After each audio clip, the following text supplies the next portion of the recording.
Bine ne-am regăsit, dragi prieteni!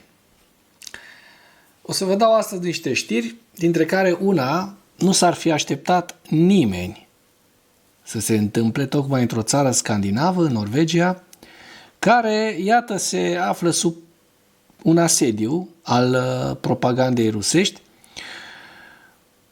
Și vedem despre ce-i vorba, ce se spune despre noul partid al lui Putin, cu ce se ocupă, cu ce fel de dezinformări se ocupă în Norvegia. Atenție! Deci nu vorbim acum despre o țară din estul Europei care a fost decenii, 4 decenii, 40 de ani, au fost oamenii spălați pe creier cu propaganda rusofilă, propaganda Moscovei, cea a comunismului, că noi am făcut parte din blocul comunist, așa cum se știe. Vorbim despre o țară, Norvegia, în care, iată, se întâmplă lucruri cu minți proaspete, unde astfel de propagandă nu ar trebui să prindă nicio rădăcină. De ce se întâmplă asta? Iată, din cauza faptului că nu există gândire critică, nu există o gândire critică rațională și nu există o suficientă combatere a dezinformației rusești. Subiectele principale ale analizei noastre de astăzi sunt: Rusia spune, un viceprimar ucis într-o explozie în timp ce ghida rachete spre Mariupol. Curtea Federală a Statelor Unite ale Americii a declarat că tarifele impuse de către Donald Trump sunt neconstituționale și le blochează. O veste foarte, foarte bună, pentru că ne afectează și pe noi în Europa aceste tarife. Friedrich Merz, cancelarul Germaniei, nu a exclus transferul rachetelor Taurus în Ucraina, iar la final discutăm despre hărțile Institutului pentru Studiul Războiului și cele ale Deep State. Iată, Norvegia, o țară scandinavă din Europa de Nord, unde educația ar trebui să fie la cel mai înalt nivel, este sub atacul propagandei rusești. Ce se știe despre noul partid Putin din nordul Europei? Iată, nu sunt puțini oamenii care merg cu aceste lozinci inventate la Kremlin. Iată câteva dintre ele. Folosiți banii noștri pentru asistență socială, nu pentru război. Nu la 85 de miliarde pentru războiul din Ucraina. O astfel de publicitate politică a inundat Oslo pe 17 mai, când Norvegia a sărbătorit Ziua Constituției. Postere cu declarații anti-ucrainene au apărut în masă în tramvaie, vagoane de metrou și la gara centrală. Reclama a apărut într-un moment în care guvernul norvegian a aprobat o extindere semnificativă, aproape triplă, a pachetului de asistență financiară pentru Kiev, acesta fiind majorat de la 35 la 85 de miliarde de coroane, aproximativ 7,8 miliarde de dolari. Campania anti-ucraineană este promovată de partidul încă puțin cunoscut pentru pace și dreptate. Este semnificativ faptul că această forță politică a fost înregistrată abia în ianuarie anul acesta. Totuși, partidul speră să-și crească semnificativ popularitatea, propunând direcționarea acestor fonduri către asistența socială pentru norvegieni. Acest lucru este important deoarece alegerile parlamentare vor avea loc în Norvegia în toamnă și deși probabilitatea ca nou guvern să reconsidere politica externă a țării față de Ucraina și Federația Rusă este minimă, intrarea în Parlament a unei forțe politice deschis anti-ucrainene va contribui la distrugerea actualului consens pro-ucrainean care s-a dezvoltat în Norvegia. Prin urmare, merită să analizăm mai atent cine se află în spate și cine finanțează această forță politică. Campania pe care norvegienii de rând au oprit-o, o campanie publicitară scandaloasă care i-a făcut pe cei de la Ford, deci partidul ăsta pentru pace și dreptate faimos. În primul rând, norvegienii erau interesați de unde partidul obținea bani pentru o campanie atât de activă și dacă legea privind finanțarea partidelor fusese încălcată, Pe 27 mai s-a aflat că nu au fost constatate încălcări formale și, bineînțeles, scandaloasa campanie FOR a fost întâmpinată aproape imediat cu critici dure. În special, FOR a fost acuzată de răspândirea propagandei Kremlinului. Sunt foarte indignată că sute de copii ucraineni care au fugit în Norvegia trebuie să vadă aceste mesaje, a declarat deputata Partidului Conservator Mathilde Tubringelde, reprezentantul Partidului Liberal și membru al Consiliului Local Oslo pentru Finanțe, Halstein Björke, și-a exprimat și mai aspru opoziția. Acest partid și mesajul tău sunt gunoaie. Prim-ministru Jonas Gahr Støre a trebuit să reacționeze declarând că în principiu nu este de acord cu poziția FOR. Parlamentul norvegian este unit în sprijinul său pentru Ucraina. Acesta duce o luptă care afectează și valorile noastre. Ucraina duce o luptă care afectează și valorile noastre și are implicații pentru politica noastră de securitate, a adăugat el. Și vedeți aici, mai rău decât comuniști, întreaga informație. Vă las link în comentarii pentru a putea să o conspectați pe cei care doriți să conspectați acest articol foarte interesant în întregime. În Rusia, viceprimar rus ucis într-o explozie în timp ce ghida rachete spre Mariupol. În noaptea de 29 mai, în orașul rus Stavropol, în timpul unei explozii nocturne, a fost ucis viceprimarul orașului, care a condus partea aeriană a operațiunii de capturare a orașului Mariupol. Zaur Gurțiev, se spune sursa guvernatorul regiunii Stavropol, pe Telegram și RIA Novosti, spun că în urma unui incident nocturn pe strada Cehov din Stavropol, un veteran al SVO,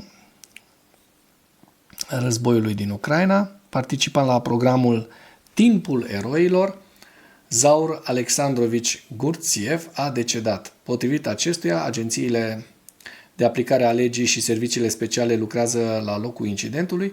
Acțiunile de investigare sunt în curs de desfășurare. Guvernatorul a adăugat că se ia în considerare și versiunea unei legături ucrainene în comiterea unui atac terorist. Comitetul de anchetă pentru regiunea Stavropol a publicat o înregistrare video cu anchetatorii care lucrează la locul exploziei. După cum a menționat canalul rusesc Telegram Astra, conform informațiilor postate pe site-ul programului personal Timpul Eroilor, Gurțiev a condus partea aeriană a operațiunii de capturare a Mariupolului și a implementat dezvoltările sale în tehnologia de ghidare a rachetelor către țintă, ceea ce le-a permis rușilor să își crească precizia și eficacitatea de mai multe ori. Curtea Federală a Statelor Unite a declarat că tarifele impuse de către Donald Trump sunt neconstituționale și le blochează. Tribunalul Comercial Internațional al SUA a decis că tarifele impuse de președintele Trump au fost ilegale, hotărând că șeful statului și-a depășit atribuțiile. Sursa Financial Times, Bloomberg și Politico. Miercuri, un complet format din 3 judecători ai Curții de Comerț Internațional din SUA a decis în unanimitate că ordinele executive ale lui Trump, care impun tarife vamale masive asupra mărfurilor provenite din mai multe țări, sunt neconstituționale. Instanța a decis că legea internațională privind puterile economice în situații de urgență invocată de Trump pentru a justifica tarifele nu îi conferă această autoritate. Conform Constituției SUA, numai Congresul are puterea de a stabili tarife vamale. Ordinele care impun taxe vamale la nivel mondial și taxe în oglindă depășesc orice autoritate conferită președintelui de a reglementa importurile prin tarife vamale, a declarat instanța. Instanța a decis că ordinele lui Trump sunt declarate invalide ca fiind contrare legii. În special această Decizie se referă la tarifele de 25% introduse de guvernul american, de Trump de fapt, nu de guvernul american, pentru mărfurile din Canada și Mexic, tarifele de 20% pentru importurile din China și un tarif de 10% pentru importurile partenerilor comerciale ai SUA, inclusiv Uniunea Europeană, care au fost justificate de necesitatea reducerii deficitului comercial. Curtea a anunțat de asemenea că tarifele reciproce între 20 și 50% pentru produse din 60 de țări, care urmau să intre în vigoare pe 9 iulie, dacă guvernele străine nu reușeau să ajungă la un acord cu Casa Albă până la acea dată, au fost anulate. Am intentat proces, deoarece Constituția nu conferă niciunui președinte puterea nelimitată de a submina economia. Această decizie confirmă faptul că legile noastre contează și că deciziile comerciale nu pot fi luate după bunul plac al președintelui, a declarat procurorul general din Oregon, Dan Rayfield, care s-a alăturat altor 11 procurori generali în a da în judecată tarifele impuse de către Trump. Un purtător de cuvânt al Casei Albe a criticat decizia, declarând că președintele Trump a promis că va pune America pe primul loc, iar administrația este hotărâtă să folosească fiecare pârghie a puterii executive pentru a aborda această criză și a restabili măreția Americii. Deci, Donald Krasnov Trump nu face ce vrea el în Statele Unite ale Americii, din fericire. Vedem o știre foarte interesantă. Merz nu a exclus transferul rachetelor Taurus în Ucraina. Cancelarul german a declarat că este posibilă furnizarea de rachete de croazieră Taurus Ucrainei. Dacă până în acest moment ai găsit informații utile în material, contribuie cu un like și cu o distribuire a acestui videoclip pentru a ajunge la cât mai multă lume. Răspunsul direct al lui Merz la întrebarea gazdei despre facerile acestui proiect de la Taurus, bineînțeles, este posibil. În același timp, el a adăugat că acest lucru ar necesita câteva luni de antrenament pentru soldații ucraineni. Potrivit lui Merz, predarea sistemului în 6 luni sau un an nu va aduce beneficii Ucrainei în prezent, așa că sprijinul militar pentru Kiev este îmbunătățit astăzi. Vorbind despre noi sancțiuni împotriva Rusiei, cancelarul a declarat: tot ce se poate face pe o bază juridică sigură este conceput și posibil. Și mergem la ziua 1191 a războiului din Ucraina, la data de 29 mai, rușii au pierdut în ultimele 24 de ore 1050 de militari, un vehicul blindat, 31 de piese de artilerie și vedeți aici lista în integralitatea ei cu pierderile rusești. Cât costă un atac cu drone rusești asupra Ucrainei? O întrebare mai complicată decât pare. O să vă las link al acestui articol foarte, foarte interesant în comentarii, pentru că, de exemplu, dronele Shahed variază între 20 și 50 de mii de dolari, dar sunt și drone mai scumpe, așa că roiurile acelea de drone Shahed pe care rușii le lansează asupra Ucrainei costă zeci de milioane în fiecare zi. Mergem la hărțile Deep State. Vedem că în partea de sud n-au existat, așa cum se vede, modificări în ultimele 24 de ore. La sud de Pokrovsk, în schimb, din păcate, vedem la Troitske, către Troitske, acest avans rusesc, eu îl estimez undeva la 5 km pătrați, un teritoriu ocupat de către ruși, și mai la nord de Pokrovsk. Aici la Malinivka este o zonă de aproximativ 1 km pătrat, dar rușii, așa cum se poate observa, au reușit să mai captureze la est de Pokrovsk 2 km pătrați la nord de Novolenivka și o suprafață destul de mare în această pungă, care era de așteptat să cadă la Oleksandropil, Așa cum se poate observa, este vorba despre cel puțin, în opinia mea, 10-15 km pătrați. Deci rușii au avut un avans foarte mare în această zonă. Toretskul rămâne deocamdată stabil. Ceasov Iar de asemenea. Dacă mergem mai la nord către zona Kupianskului, vedem că de asemenea nu au existat modificări ale fronturilor, nici la Vovceansk, așa cum se poate observa.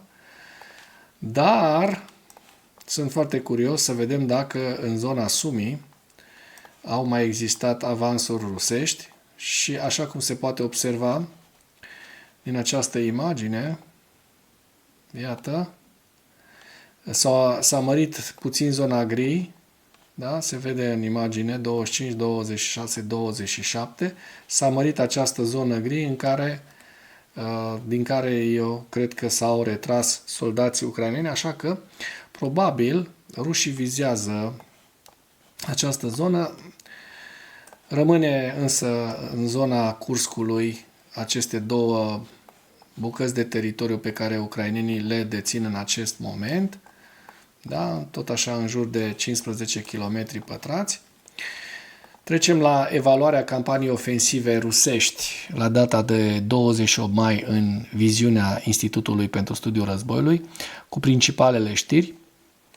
Reportajele din interiorul Occidentului despre cererile Kremlinului de a pune capăt războiului din Ucraina continuă să se alinieze cu declarațiile publice repetate ale oficialilor Kremlinului, care subliniază cererile Rusiei, indicând faptul că obiectivul Rusiei de capitulare a Ucrainei și distrugerea NATO rămâne neschimbat.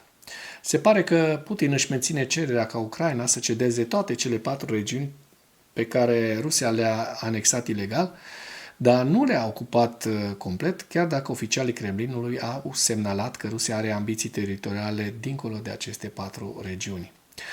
Putin continuă să-și demonstreze disponibilitatea de a-și atinge obiectivele militare pentru un război prelungit în Ucraina, în timpul căruia forțele ruse vor continua să facă doar avansuri graduale și marginale.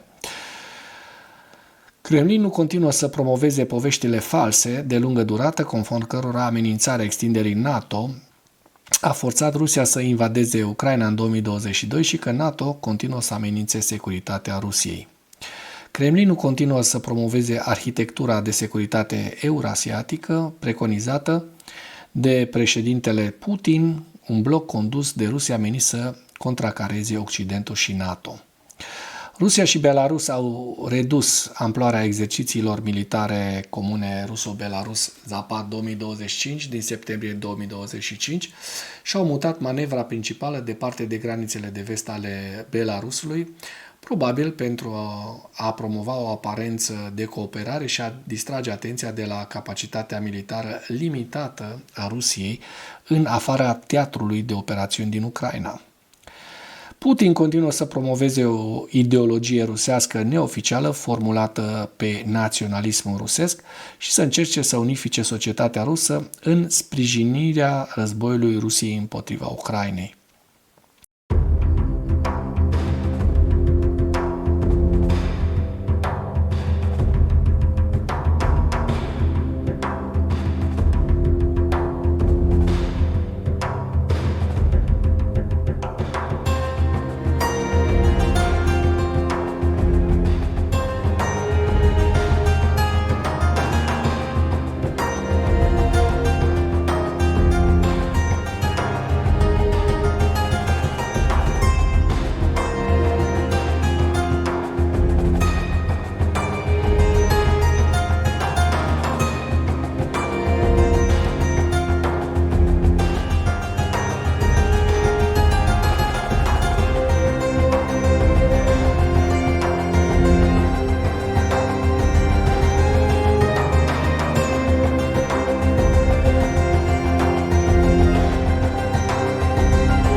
Mulțumesc pentru vizionare. Dacă vrei să susții acest canal, abonează-te la Animatura.